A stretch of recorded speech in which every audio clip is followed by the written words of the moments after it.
Good morning. Sorry. God, did we ever have a day without technical glitches?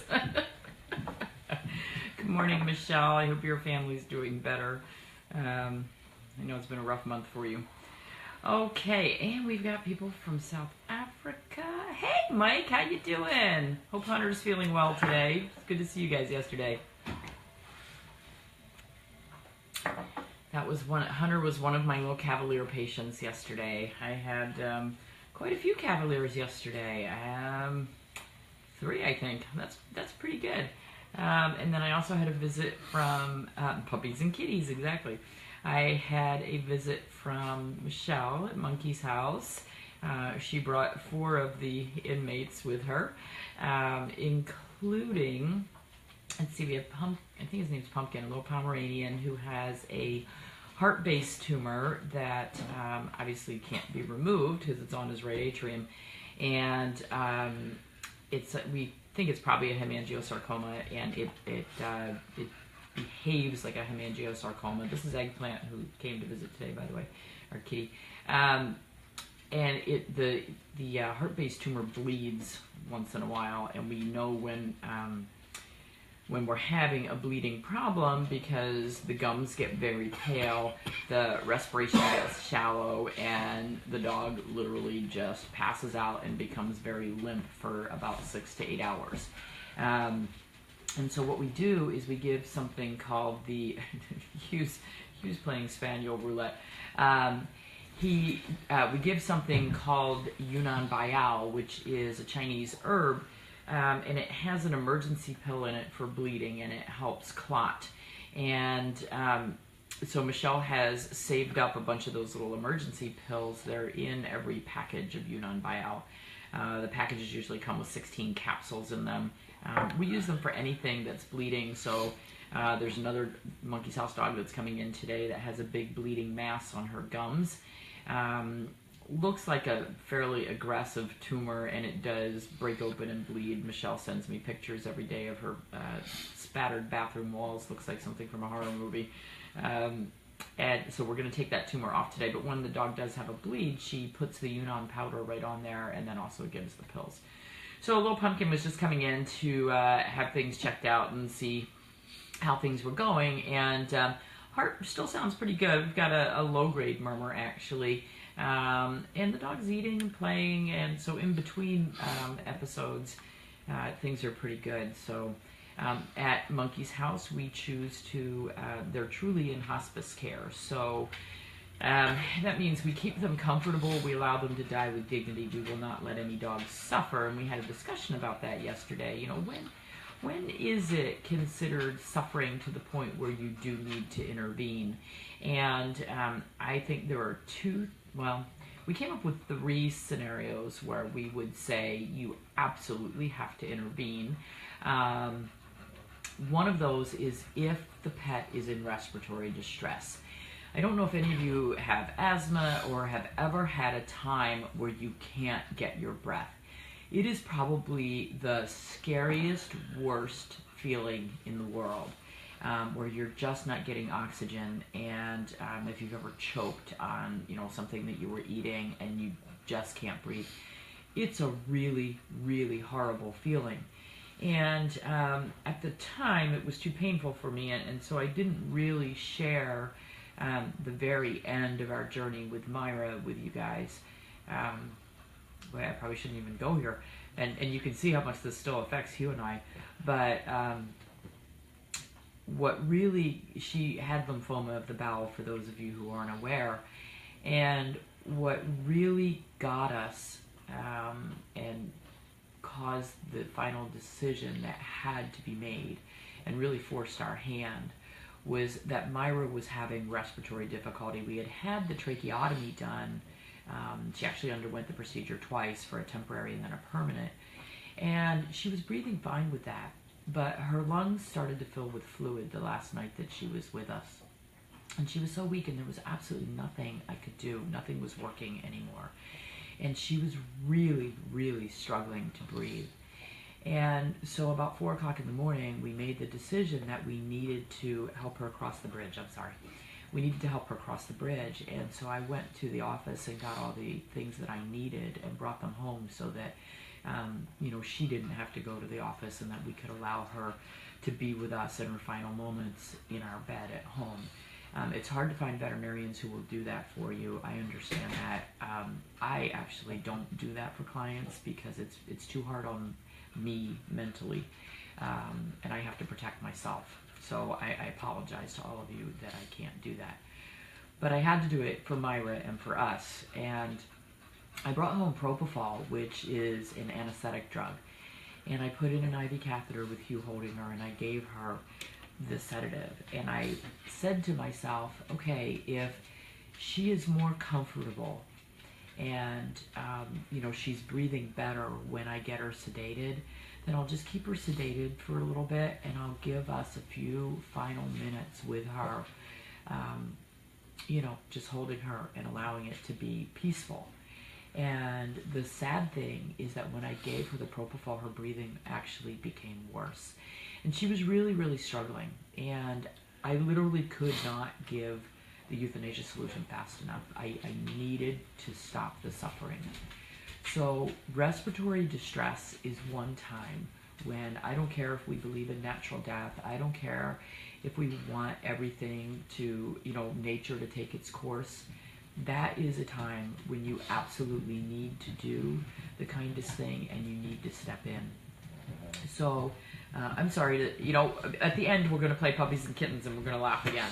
And I didn't even plan this morning. I don't know how it started. But anyway, so respiratory distress is one time when you absolutely will need to step in. A second time when you'll need to step in happened with another one of our little dogs. One of our English toy spaniels, she had a brain tumor.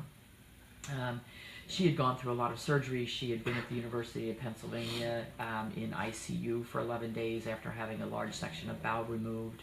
She ate a sock, of all things. My dogs don't do that kind of stuff, but she did.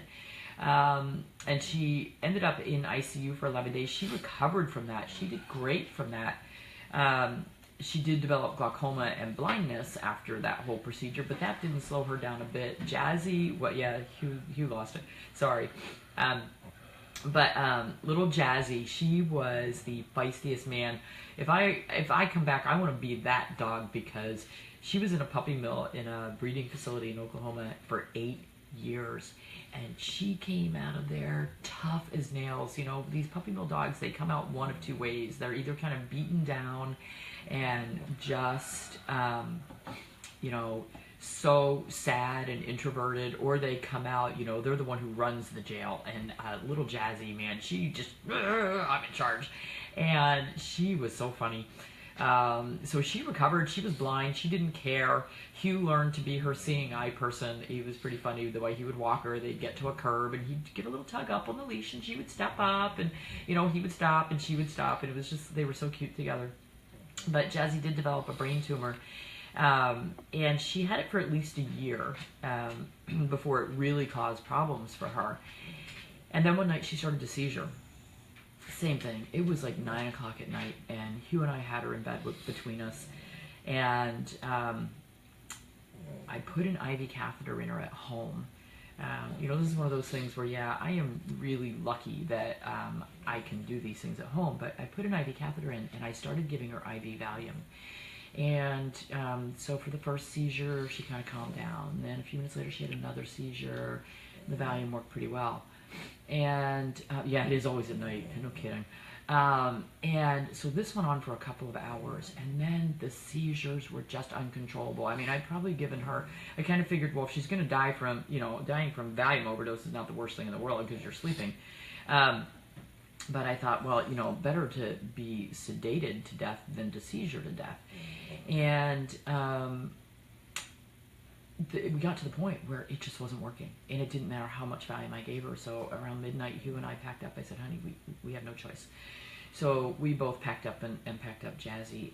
At that point, she was not aware enough to even know where she was, so we took her to the clinic and helped her over the bridge in the middle of the night again. So, seizures that you cannot stop, that you cannot control.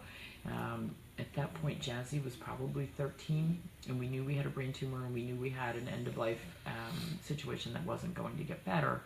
So the kindest thing was to help her over the bridge. The third reason that I would say that, you know, allowing them to die naturally would not be fair would be if you have a pet who is in so much pain and you've tried everything and you can't control it. Now, this is a gray area. You know, respiratory distress, seizuring uncontrollably, those are things, they're pretty easy. I mean, that's a pretty black and white line. You know, you can stop it or you can't. Pain is more subjective, and it's much more difficult for an owner or the veterinarian to determine how much pain the pet is really in. I sometimes feel that we cut the life short, and I feel that there's more that we can do to manage pain. But you know, a lot of times the client will come in and they'll say, my dog is just suffering, they're painful, you know, their mobility is gone, I really think they're suffering. And even though the pet may look good in the office to me, it's, you know, I'm not the one that lives with the dog. I'm not the one that sees what's going on every minute at home. So it's much more difficult to subjectively or objectively answer that at the office. It's kind of like your kids, you know, when they're really, really, really sick and you take them to the doctor's office and they get there and they rally. They have that last adrenaline rush and they're like, woo, you know, I'm good to go. Because they don't want an injection. I remember when I was a kid, anytime we'd get sick, my mom would take us to the little local doctor in town, which is the same town that we still live in. It was right around the corner from where we live now. And she would take us to the doctor, and then I could have a temperature of 105. I could be flat out and dying, and I knew that when we went to the doctor, I was going to get a shot of penicillin in my arm, because they never do that anymore, but we always got a shot of penicillin. So by the time we get to the doctor's office, I'd sit up and go, no, I'm fine, just, you know, send something home. It's bad. So pain is more subjective and really much more difficult, but I will tell you, there are so many good pain control methods right now that we have available to us. And yeah, I'm holistic, but let me tell you, when it comes down to controlling pain, if they need a drug, they are getting a drug. That's Charlie snoring, this guy, the Ruby. So if they need a drug, they're getting a drug. Every one of our dogs, 5 of them for SM, 3 of them just for pain management. Every one of them takes gabapentin twice every single day. I like it because it doesn't cause much in the way of, thanks, Halo, I'm going to get to that. It doesn't cause much in the way of side effects at all. So we use all kinds of drugs. Tramadol is one of our biggies right now, and that's a problem because it is something that can be abused by people. And Halo just brought up a good point, and it's one that makes me a little bit, well, not a little bit, it makes me a lot crazy. And I've gotten to the point in my career where I reserve the right to say no. So if you bring your pet in, or if a client brings their pet in, and they want a convenience euthanasia, and unfortunately we are sometimes faced with economic euthanasia, and that is really, really hard. And that's why we have places like Monkey's House, thank God. But convenience euthanasia, Scout, with what's draining out of his ears, they're painful, but we're controlling his pain, and he's happy, and he goes for walks, and he jogs around the yard. It is a nightmare, the smell and the cleaning of those ears twice a day. I've been doing this since May, and now I'm about to spend about $5,000 on surgical correction of the ears on a 15-and-a-half-year-old dog. I get the economics of that. My care credit, I haven't paid off Myra yet, but I took these dogs on as my responsibility. I'll figure it out. You know, if it means I have to go pick up extra shifts at a job somewhere, I'm going to go do that because my dogs come first. You got a house full of the flu today. Oh, God, that's horrible. Keep it there, please. I'm glad we can't transfer that through the computer. So, you know, convenience euthanasia. Oh, he poops on the floor now. He's incontinent. He leaves a pee trail. You know, I have to help him get up and down. You know, that, to me, you owe them that. They gave you the best years of their life. You know, they've been your companion. They have supported you. They've been there when you've had a bad day. They've been there when you needed a shoulder to cry on. They love you unconditionally. You owe them that. And I have said no to people, and I know they just walk out the door and turn around and go down the street to the next clinic down the road that doesn't care and will euthanize them no matter what. Actually, at our clinic in Pennsville, the next veterinary clinic is 9/10 of a mile away. The guy hates me because I came and set up shop near him. And I'm actually the best thing that ever happened to him because he charges half what I do. So, you know, people think I'm too expensive and they go there, and that's fine, but you get what you pay for. But this guy literally has been known to walk out in the parking lot, euthanize boxfuls of kittens in the parking lot in front of clients. And that's not good veterinary medicine. And that's somebody with no heart. So I know that if somebody wants a convenience euthanasia and they're standing in my office, they'll walk back out the door and get mad at me, and then they'll badmouth me and tell everybody I'm horrible. And you know what? If you tell everybody I'm horrible because I wasn't willing to do a convenience euthanasia, I'm okay with that. I'll wear that badge with honor. I really will. So one of the things that Monkey's House is teaching us, and this is kind of new territory for Michelle and I, and because there are 24 senior dogs with significant end-of-life medical issues living in Monkey's House right now, and if you haven't seen the videos, you have to watch them. I've been posting them on my page. These dogs are happy, happy, happy dogs, and you wouldn't know that you're standing in the midst of 24 dogs that have serious end-of-life issues. But we're learning how to allow them to pass peacefully on their own, and not to jump the gun and, you know, as soon as things get a little bit difficult, you know, calling the home care service that will come euthanize them at home, because Michelle firmly believes, and it's actually in the bylaws for Monkey's House, that the dogs will be put to sleep in a home environment and not on a cold metal table in a clinic somewhere. So luckily she has a house call veterinarian that's close to her that is willing to do that for her. And I'll talk about a service that's available too. But we're learning the final stages of death. There's actually some really good hospice care websites that talk about the different stages of death and how the animals go through that. One of the first things is they stop eating. You know, they start to withdraw. They may want to be more by themselves. And there's 3 different distinct stages that they go through. And if you have senior dogs, it would be worth your while, and maybe I can find some of the links and post them for you. But it would be worth your while to actually read about that and understand. It can help us with, you know, our human companions as well as they're going through that. So, you know what, Siri, I will do that. Maybe I'll do that tomorrow. I'll write it down, pain meds, a list of pain meds. We'll talk about that tomorrow. Otherwise, I'll go for an hour and a half today. So, you know, it's worth learning the different stages and the process that they go through. And there are actually different stages where helping them over the bridge and giving them a euthanasia solution, I'll let Hugh grab his phone. There are actually certain stages in the dying process where that is absolutely fine to do, where they're already prepared, they're at that door, and they can accept the help. And it's worth knowing that, so that you don't feel like you're jumping the gun, and that you are giving them everything possible that you can. So I'm sorry, that was a little bit of a Debbie Downer, but you know what? It is a conversation that needs to be had as far as end-of-life care. You know, I take senior care very seriously. I love the seniors. They're my favorite part of practice. Puppies are fun too. Let me tell you, puppies and kittens are really, really fun. For those of you that saw the picture of my namesake that I posted yesterday, little Morgan, she's a little Shih Tzu. She's stinking cute. Needs to be said. Thanks, Donna.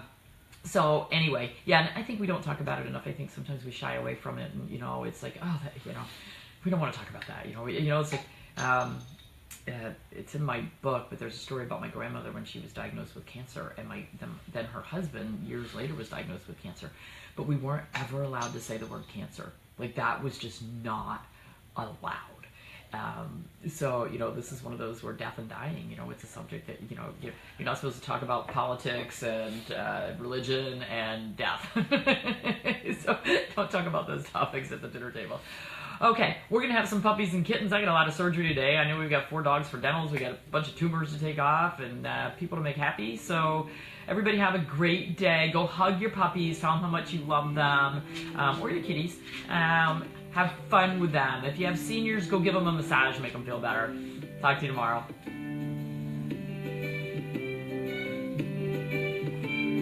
Have a Coke.